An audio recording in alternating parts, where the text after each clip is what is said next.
Hello everybody, it's Big Al with some more content for Lord of the Rings Rise to War. So I am in the new season with the Big Al account. I am with Dome this season. Came back. So pretty much I'm going to do a quick season update. We are on, let's see, day 4 I think? Yep, day 4. It's the start of day 4. So, yeah, or no, the end of day 4. Yeah, the end of day 4. So, where we are at is we are waiting for this chapter progression to finish in 2 hours and 40 minutes. And if we go to the map, that opens up the passes to more farmland. So you have the 2 passes that open up for us, just like everybody has 2 passes that lead to an area where they can farm or start fighting if they so wish. Depends on where you're at. So, if you look at the map, we are over here in the Blue Mountains as Linden. We have Angmar and we have Lothlorien. I think Angmar, Arnor, and Ruin are dead factions. I don't believe there's more than a few players in each of those. But we'll go into that in a few minutes. And then let's go take a look at the leaderboards. So, as personal affluence, as you can see, I am 11th. This is by far the best start to a season that I've ever had. So, as you can see, I'm in 11th. And we'll go through some of the names, and I'll just kind of scroll through while I talk. So, one of the things I wanted to do was do a season start video. But because pretty much I just got my head wrapped around in grinding, I forgot to do a video. So, I will do a video within the next week about different tips when you're starting your season out. So there's the top 50.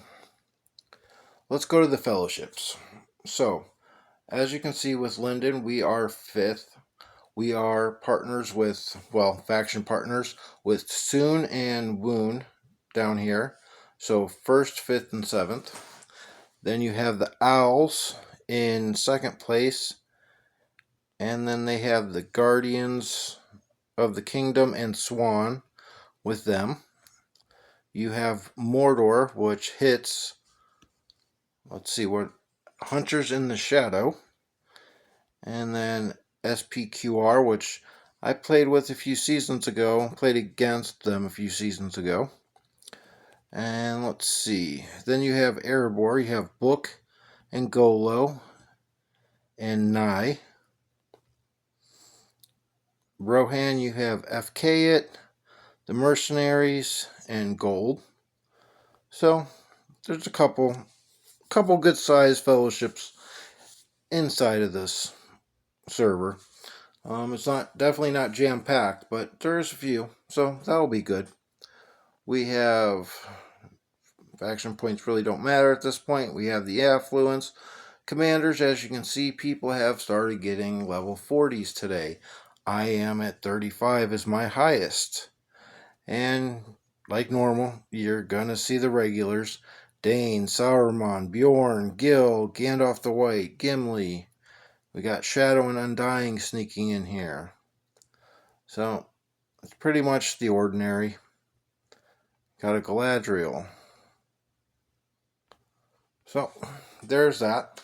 I will show you where I am at on my army. Here is the army, and I'm kind of testing this out. I wanted to see how Gandalf would be as a tank. I definitely was not very happy with him being the tank at the start of the season without his relic.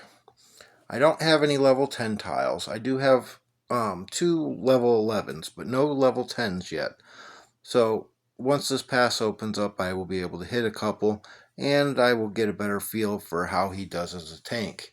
And then I'm also running Boromir as the double tank / support. And then the normal Gimli and Dane. And then here's my equipment for them. And as you saw, they were all level 35s. So I have a decent start. It's kind of weird. I am 10th, 11th in affluence, but my army's still only level 35 and I don't have level 10s. That's because of a few different things. I have a lot of level 8s and 9s. Let's go back over here. And do I still have it pinned? No, I do not. Okay. Let me scroll down here and show you. Because we ran out of tiles, because there's 3 big teams here. One of the things that I found very useful is find a pocket of tiles where there's 9 tiles in the pocket. Build a workshop in the middle. And you are not concerned with the production of the workshop. I mean, here I'm getting 1200, so that's better than a level 10 tile. Actually, that's the same as a level 11 tile. So I'm not necessarily concerned about that. But what happened was I made all of these level 3s, level 5 tiles into level 8s. As you can see, they all say 8. They all have 800 production. They all added to my affluence. So because of that, I was able to, just with this pocket alone, I have 1200 from the workshop. And then if I just took these tiles without yield boosting them, I would have a lot less affluence, a lot less resources. But by doing this, I actually gained about 3,200 resources just by the yield boosting and that workshop. So, and I don't mean total, I mean the difference from what the tile was and what I yield boosted it to. So this is one thing that you can do when you're in an area and you have no tiles available. So this is something I did and it helped me out a lot and has got my influence and my resources up. So I showed you the map, showed you my commanders, I gave you a tip about the workshops. I also still have my regular workshops here at my base, giving me the extra resources that I desperately need. So no, I don't recommend doing that pocket like I did on all your workshops. You still need some connected to your fort to give you that extra resources. But because I don't have place around my base to place all 6 workshops, that was a good alternative for me. And I did that in another place as well. So there's that. I'm looking forward to the season. It looks like there's going to be, 4 factions that are active, maybe 5. So we'll see what happens. And that's all I got. So, as always, make the most out of what you got.